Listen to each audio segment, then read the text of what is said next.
하나님의 사랑과 은혜가 이곳에 오신 여러분 가정과 삶의 터전 위에 항상 충만하기를 소망합니다.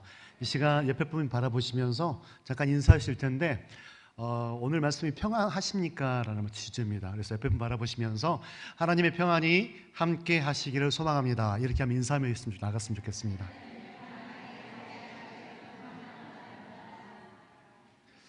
역시 온도가 다르네요. 이쪽하고 이쪽하고. 안 하신 분 계셔서 다시 한번 하겠습니다. 학교에서 아이들에게 인사 않고 교실 들어가잖아요. 교실 딱 들어가면 애들이 인사를 안 해요. 요즘 애들은. 왔나? 이렇게 옆집 아저씨 쳐다보더라고요. 근데 제가 앞에 교실 문을 딱 열고 들어가서 오바를 하잖아요. 애들 안녕! 이렇게 하면 애들도 환하게 웃으면서 인사를 해주거든요. 좀 밝게 환하게 좀 웃으시면서 인사 좀 하셨으면 좋겠습니다. 자, 허리 좀 펴시고요. 옆에 분 바라보시면서 하나님의 평강이 함께 하시기를 소망합니다. 이렇게 한번 인사합시다. 아멘. 요즘 우리 교회 최고의 관심사가 뭔가요? 수련회죠, 그죠? 한번 외치고 가겠습니다. 행복하죠? 여기만 할까요? 한번 해볼게요. 여기만 다시 한번 하겠습니다. 다 같이 해야 돼요. 자, 다시 한번 하죠. 행복하죠? 조금 올라왔는데. 에브리바디 시작. 행복하죠? 좀 다이나믹하게 좀 그렇게 나갔으면 좋겠습니다. 감사합니다. 오늘 제가 지난주에 이번 수련회 기간에 찬양 콘서트 목사님을 초대했잖아요. 그죠? 그 목사님 이렇게 영상 편지를 땄어요. 그래서 예배 때 이걸 틀어주세요라고 얘기를 했었는데 목사님이 오후에 하는 게 좋겠다 이렇게 말씀하셔서 지금 그 영상 편지 여러분에게 소개하려고 합니다. 한번 틀어주세요. 영도 성광교회 귀한 성도 여러분 반갑습니다. 찬양사역자 민호기 목사입니다. 이번 전교인 수련회에서 여러분과 함께 찬양과 말씀과 기도와 또 간증을 나누게 될 텐데요. 아마 이번 수련회가 여러분 인생에 정말 잊지 못할 특별한 한순간으로 또 우리 삶과 신앙이 변화되는 결정적인 터닝 포인트로 아마 드려지게 될 줄 믿습니다. 부디 많은 가족들이 온 세대가 함께 참여하여서 하나님이 예비하신 크신 은혜와 그 충만하심을 받아 누리시는 특별한 시간이 되기를 간절히 원하고 바라고 기도합니다. 여러분 사랑하고 축복합니다. 그날 뵙겠습니다. 박수할까요? 집회 가는 도중에 제가 전화했더니 차에서 바로 녹화해가지고 바로 보내주셨더라고요. 그래서 이번에 기도하는 바가 큽니다. 기도하시고 준비하시고 또 우리 또 많이 그동안 기도해 왔지 않습니까? 그죠? 기대한 만큼 우리 가운데 채워질 거라 믿습니다. 아멘. 저는 개인적으로 수련회 하면 수련을 준비하면서 두 가지 단어가 떠오르더라고요. 설렘이라는 단어하고 이 기대라는 단어 이게 떠올랐는데 여러분은 어떠세요? 보통 우리가 어렸을 때 소풍이라든지 수학여행 가기 전에 약간 설렘이나 기대 이런 단어가 떠오르지 않습니까? 그렇죠? 그런 마음으로 우리가 한 마음으로 좀 갔으면 좋겠습니다. 저 개인적으로 안타깝게도 수학여행을 한 번도 가지 못했습니다. 운동하는 것도 있었지만 아무튼 그런 와중에 운동을 그만두고 이제 고2 때 마지막으로 이제 갈 기회가 있었거든요. 갈 기회가 있었는데 그래서 운동화도 사고 옷도 사고 모자도 사고 그렇게 해서 들뜬 마음으로 준비했었거든요. 근데 딱 이틀 전에 배가 아프더라고요. 그래서 병원에 갔더니 장염이래요. 입원하래요. 얼마나 슬펐겠습니까? 어린 나이에 못 갔습니다. 병원에 입원해 있으면서. 그래서 슬픈 마음으로 가누고 있었는데 그때 담임 목사님이 그때 교회 병원으로 신방을 오셨어요. 오셔가지고 이제 너무 낙담해 있는 제 모습을 보면서 교회 수련회 가면 되지라고 얘기를 하더라고요. 그래서 저도 수련회를 처음 간 게 고등학교 2학년 때거든요. 그래서 수련회를 가야지라고 그때부터 저희가 마음의 준비를 했습니다. 10월 달부터 마음에 간절함이 있었고요, 기대함도 있었습니다. 하나님이 그 기대함에 응답하셔서 고2 겨울 수련회 때 저를 처음 만나 주셨어요. 그래서 제가 그때 큰 은혜를 받았고 그 감동으로 고3 때 수험생 때 용감하게도 보청사 만나가고 그 다음에 담임선생님 말 쌩까고 쉽게 말해서 바로 수련회를 갔습니다. 그 맛이 얼마나 달던지요. 참 꿀맛이었습니다. 이번에 그 수련회 하면 우리가 생각된 하나님께서 내려주실 기대를, 은혜를 기대하시면서 모두가 한 마음으로 사모하며 나가는 귀한 은혜의 시간이 되었으면 좋겠습니다. 할렐루야. 그 호캉스라면 들어보셨죠? 호캉스 호텔에서 바캉스를 즐기는 것을 호캉스라고 얘기를 합니다. 근데 요즘에는 카페에서 많이 바캉스를 즐기더라고요. 그래서 카캉스 뭐 이렇게 얘기를 해야 되나요? 저는 요즘에 그 카페에서 혼자 그 차 마시면서 혼자 차 마시고 그다음에 책도 보고 또 그것을 일도 하고 그런 시간을 좀 많이 갖고 있습니다. 그렇게 여유로운 시간을 보내다 보면 하나님께서 저에게 주신 그 시간에 대해서 한번 돌아보게 되고 또 생각도 정리하는 시간을 갖게 되거든요. 그 지지난주에 그 우연히 그 책자에 사람이 꽃보다 아름다워라는 안치환의 그런 그 인터뷰 내용이 담겨 있는 책을 보게 됐어요. 그래서 사람이 꽃보다 아름답다라는 그 단어를, 그 문구를 생각하면서 사람에 대해서 한번 고민해 보았습니다. 그러다가 문득 든 생각이 수년 전에 저랑 친한 선배 형이 있는데 그 형이 이제 기업체를 운영하고 있거든요. 기업체를 운영하면서 저에게 하소연했던 그 단어가 말들이 생각이 나더라고요. 그 말은 사람이 꽃보다 아름다워란 말과는 정반대의 내용이었거든요. 사람이 문제다. 그래서 그 말이 떠오르더라고요. 그래서 그 말을 한 배경은 그 선배가 그 사람을 채용할 때 참 힘들었었던 그런 경험을 통해서 그런 말을 저에게 전해줬었거든요. 사람을 믿고 저 사람은 긍정적인 그런 마인드로 온유한 성품으로 이 조직을 좀 변화시킬 수 있고 또 조직에 건강한 기운을 불러올 수 있겠다라고 채용을 했었는데 막상 채용을 했더니 그 회사 안에서 남 뒷담화를 하고 또 온갖 분란을 조장해서 정말 힘들었었다고 그렇게 얘기를 하더라고요. 긍정적인 언어로 평안과 화합을 이끌어내는 사람이 있는 반면에 부정적인 언어로 분란을 조성하는 사람이 있습니다. 여러분은 어디에 속하십니까? 오늘 영상 하나 더 볼 텐데 이 영상에 그 언어의 중요성, 말의 영향력에 대해서 언급한 그런 의미를 담고 있는 내용들이 있습니다. 한번 영상 한번 보시면서 우리 설교 말씀 함께 나누도록 하겠습니다.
보셨죠?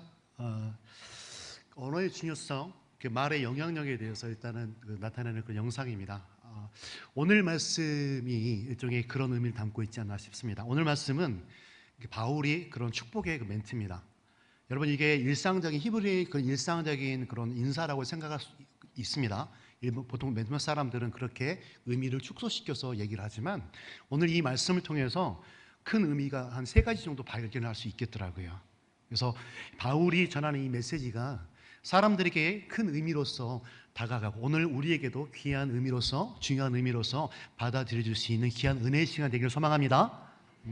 오늘 말씀을 통해서 한번 3가지 의미를 살펴보려고 하는데, 먼저 서두에 보면 사도 바울은 이렇게 얘기를 합니다. 하나님의 속성을 먼저 언급하고 있습니다.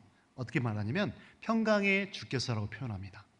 하나님의 속성이죠. 하나님의 속성은 정말 많죠. 그죠? 사랑의 하나님, 공의의 하나님, 공평하신 하나님, 또 여러 가지 의미가 있는데 여러 가지 속성이 있죠. 그 중에서 오늘은 이 평강의 하나님으로서 평강의 주께서라고 이렇게 믿음의 고백을 하고 있는 모습을 볼 수가 있습니다.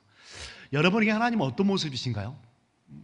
오늘 이 바울의 고백에서 나타난 이 첫 서두, 이 평강의 주께서 우리에게 뭘 주시길 원한다, 이렇게 표현하고 있거든요. 성경에 평강의 주라고 표현된 부분이 참 많이 있더라고요. 여러 모습에서 증거하고 있는데, 우리 대표적으로 우리 사사기 말씀 6장 말씀에 보면 여호와께서 기드온에게 찾아오시고 기드온이 그 목소리에 감동이 되어서 그곳 제단을 쌓게 되죠. 제단을 쌓고 그것을 뭐라고 하냐면 여호와 샬롬이라고 얘기를 합니다. 이 내용을 아마 많이 들으셨을 겁니다. 여호와 샬롬은 하나님은 평강이시라, 이런 뜻이잖아요. 그죠? 뿐만 아니라 신약 성경에도 이런 내용들이 많이 나옵니다. 평강의 주로 고백하는 내용이 참 많이 나오거든요. 또한 예수님을 통해서도 나타납니다. 예수님을 통해서 나타나는데 예수님께서 제자들에게 다가가셔서 첫 문안하실 때 평안하뇨, 또 이렇게 평강을 구하는 모습을 많이 보게 됩니다. 종합하면 이 평강은 하나님은 평강이시고 그로부터 평강이 나와서 우리에게 임한다는 것입니다. 여러분, 이 사실을 기억하시고요, 그 평강의 주를 사모하는 여러분 되셨으면 좋겠습니다. 여러분, 근데 여기서 한 가지 중요한 사실이 있습니다. 우리가 평강을 구하면 무조건 하나님께서 우리에게 평강을 허락하실까요? 그 조건이 있더라고요. 그게 뭐냐면 빌립보서 4장 6절에서 7절 말씀 우리 한 목소리로 한번 합독하도록 하겠습니다. 빌립보서 4장 6절에서 7절입니다. 시작. 아무것도 염려하지 말고 다만 모든 일에 기도와 간구로 너희 구할 것을 감사함으로 하나님께 아뢰라. 그리하면 모든 지각에 뛰어난 하나님의 평강이 그리스도 예수 안에서 너희 마음과 생각을 지키시리라. 아멘. 할렐루야. 누구 안에서요? 예수 안에서. 우리가 평강을 하나님께 구하며 나가길 원합니다. 누구 안에서? 예수 안에서. 하나님의 평강이 예수 그리스도로 말미암아 우리에게 주어지는 것입니다. 이 사실이 여러분 마음 가운데 고백이 되어졌으면 좋겠고, 그를 통해서 하나님의 참 평강을 누리시는 귀한 시간들 되시길 소망합니다. 다음은 이 중간 부분인데요. 바울은 우리가 하나님의 평강을 받아야 할 때를 언급하고 있습니다. 중간 부분 한번 보겠습니다. 친히 때마다 일마다 너희에게 평강을 주시고, 이렇게 기도한다는 거예요. 바울의 기도가 처음부터 끝까지 바울의 기도인데요. 이 바울의 기도가 우리가 하나님의 평강을 받아야 할 때, 이때가 언제냐면 때마다 일마다 너희에게 평강을 주시고라고 말하고 있습니다. 하나님께서 때마다 일마다 주시기를 원한다고 바울은 기도하는데 왜 이런 표현을 썼을까라고 한번 고민해 봤습니다. 기도하고 한번 묵상을 해봤는데 우리의 삶의 모습을 돌이켜보면 참 복잡한 현실 가운데 살아가잖아요. 순간순간 넘어지고 순간순간 세상과 타협하고 순간순간 내 뜻대로 살아가는 그런 연약한 모습을 많이 보이지 않습니까? 우리 때만 그랬을까요? 아니죠. 바울이 살고 있었던 그 시대에도 물론 동일한 모습이었을까 생각을 합니다. 우리 흔들리는 마음과 생각을 다잡으려면 바로 하나님의 평강이 필요한 것이죠. 앞에서 언급했듯이 빌립보서 4장 7절 말씀에 보면 모든 지각에 뛰어난 하나님의 평강이 그리스도 예수 안에서 너희 마음과 생각을 지키시리라고 말씀하고 있지 않습니까? 오늘 바울의 기도에는 우리가 어떤 상황에 처하든지 어떤 어려움을 겪든지 간에 하나님의 평강이 항상 우리와 함께하기를 바라는 마음을 담고 있는 것입니다. 우리의 삶은 때로는 고난과 역경 속에서 살아갈 수 있습니다. 하지만 하나님의 평강은 그러한 상황 속에서도 우리를 지켜주시고 위로해 주신다는 사실을 꼭 기억하셨으면 좋겠습니다. 사랑하는 성도 여러분, 때마다 일마다 하나님의 평강을 구하고 받아 누리고 살아가시고 계십니까? 우리가 이 부분에 대해서 한번 진지하게 고민해보고 또 때로는 이 말씀 가운데서 예수 그리스도 안에 참 평강을 구하는지 삶을 돌이켜보는 그런 시간이었으면 좋겠습니다. 흔들리는 마음을, 생각을 다잡는 그런 귀한 은혜가 하나님의 평강을 통해서 온전히 이루어지기를 소망합니다. 마지막으로 16절 후반부에 보면 이제 주께서 너희 모든 사람과 함께 하시기를 원하노라 라고 말씀하고 계십니다. 사도 바울은 데살로니가에 있는 모든 사람이 하나님의 평강을 받아 누리기를 원한다고 간구하고 있는 것이죠. 이는 하나님의 임재가 우리와 항상 함께 하시기를 바라는 마음을 담고 있습니다. 하나님의 임재는 우리에게 힘과 용기를 줍니다. 우리에게 삶의 큰 위로와 희망을 줍니다. 우리의 삶이 어떠한 상황에 처하든지 하나님의 평강이 또 하나님의 임재가 우리와 항상 함께 하기를 기도하며 나갔으면 좋겠습니다. 하나님께서 우리와 함께 하신다는 그 믿음으로 하나님 아버지 평강 속에서 살아가는 그런 삶을 소망하시는 성도님 되시기를 소망합니다. 이게 그 말씀을 분석을 했을 때 세 가지 형태로 봤고요. 크게 봤을 때 이런 기도를 하나님께 드렸어요. 그렇다면 우리에게 필요한 게 뭘까? 그렇습니다. 바울이 데살로니가 교회를 위해서 기도하는 모습을 우리가 이 성경을 통해서 확인했잖아요. 그러면 이 모습처럼 우리도 어떻게 해야 될까요? 주변 분들을 위해서, 우리 교회를 위해서, 우리 공동체를 위해서 기도하는 모습, 이게 정말 절대적으로 필요하다는 생각을 해봤습니다.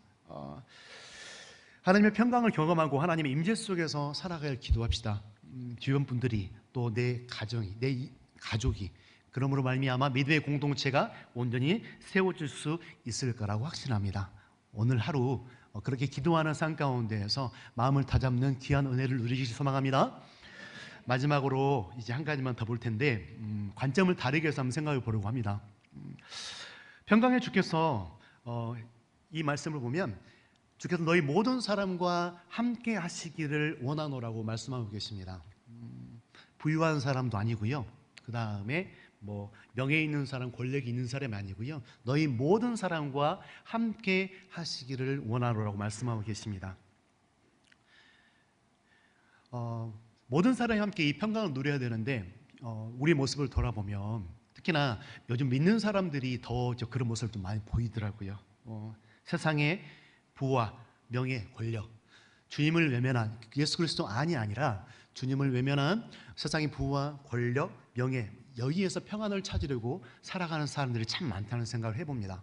교회 다니는 것도 정치적으로 다니는 모습도 많이 보고 또 자신의 이익을 위해서 교회 다니는 사람도 많이 보고 우리가 이런 모습 속에서 한번 스스로 돌아보며 내가 하나님 예수 그리스도 안에서 참 평안을 누리고 있는지 한번 스스로 마음을 다잡는 그런 은혜로운 시간이었으면 좋겠습니다. 요한복음 14장 27절 말씀을 보시면 이런 말씀이 있습니다. 함께 합독하며 해볼까요? 시작. 평안을 너희에게 끼치노니 곧 나의 평안을 너희에게 주노라. 내가 너희에게 주는 것은 세상이 주는 것과 같이 아니하니라. 아멘. 그렇습니다. 주님께서 주시는 평안은 세상과 구별된 평안입니다. 유한한 조건적인 그런 평안이 아니라 세상과 구별되는 그런 주께서 하늘로부터 내려온 평안입니다. 이 평안을 온전히 누릴 수 있었으면 좋겠습니다. 주님과 동행함으로 그분의 참 속성인 참 평안을 누리면서 세상 가운데 승리하는 삶을 사시기를 소망합니다. 말씀을 정리하겠습니다. 말씀을 분석적인 측면을 바라본다면 하나님께서는 평안이시고 평안의 하나님이 되시고 또 평안의 하나님께서 우리에게 평안을 허락하신다는 것, 그래서 때마다 일마다 하나님께서 우리와 동행하시기를 바라기 위해서 우리 함께 기도해야 된다는 사실을 기억하시고 또 항상 우리 모든 사람과 동행하는 하나님을 믿으시고 그렇게 함께 기도하며 나갔으면 좋겠고요. 또 하나는 우리가 세상의 평안을 구하기보다는 하늘의 평안을 구하면서 그렇게 나갔으면 좋겠다. 세상적인 부와 권력과 명예를 찾아 쫓는 것이 아니라 하늘의 귀한 것을 바라보면서 마음을 다잡고 나갔으면 좋겠다, 그런 생각을 해봤습니다. 작년에 서울 삼성역에 다녀온 일이 있습니다. 그 마이어트 뮤지엄에서 피카소 전시를 하더라고요. 피카소 전시회에서 저 미술은 잘 모르지만 그 선생님, 지인 선생님의 그런 초대장을 받아가지고 다녀온 적이 있습니다. 수상화로 유명한 스페인 화가 피카소라고 해서 저도 한번 교양을 쌓아보겠나라고 한번 다녀온 적이 있거든요. 근데 그 안에서 제가 인상 깊은 모습을 두 가지 좀 마음속에 좀 인상 깊다는 생각을 했었습니다. 뭐 난해한 그의 그림이 아니라 그의 첫 번째는 그 본명이 참 길더라고요. 우리 예전에 보면 그 장수를 기원하는 우리나라 그 우스갯 그 이름이 있었지 않습니까? 김수한무, 거북이와 두루미, 삼천가자, 동방산, 이런 하나 우스갯 이름이 있었는데 피카소의 이름이 참 길더라고요. 한번 띄워줘 보실래요? 이렇게 길어요.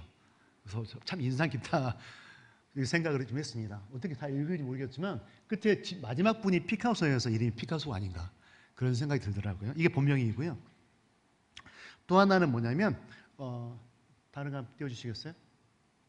마지막 거.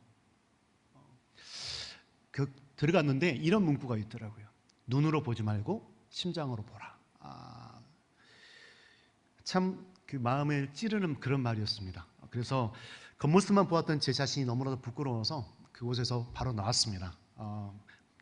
핑계일 수 있지만 그림이 좀 어렵더라고요. 그래서 일단 바로 나왔는데 눈에 보이는 쉬운 평안을 쫓지 마십시다.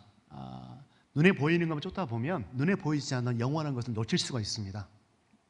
오늘 말씀에서 우리에게 축복을 사도 바울의 그런 축복의 말씀이 우리 말씀이 되어서 우리에게 눈에 보이지 않지만 영원한 안식과 쉼을 허락하시는 주님의 평안 가운데서 우리가 참 기쁨을 누릴 수 있는 귀한 은혜를 우리가 모두가 함께 누렸으면 좋겠습니다. 할렐루야. 그런 삶을 사시길 소망합니다. 함께 기도하시겠습니다. 하나님 감사합니다. 오늘 귀한 말씀을 통해서 저희가 또한 마음에 귀한 은혜를 새깁니다. 평강의 주께서 친히 때마다 일마다 너희에게 평강을 주시고 주께서 너희 모든 사람과 함께 하시기를 원하노라고 기도했던 이 바울의 기도가 우리에게 오롯이 적용되어서 하나님의 참 평안 가운데서 참 안식과 쉼을 누릴 수 있고 소망을 품을 수 있는 사랑하는 귀한 성도님들 될 수 있도록 하나님 도우시고 축복하여 주시옵소서. 우리 가운데 임하실 주님, 우리와 함께 동행하여 주시고 항상 때마다 일마다 우리의 삶을 인도하여 주시옵소서. 감사드리며 모든 말씀 예수님 이름으로 기도드립니다. 아멘.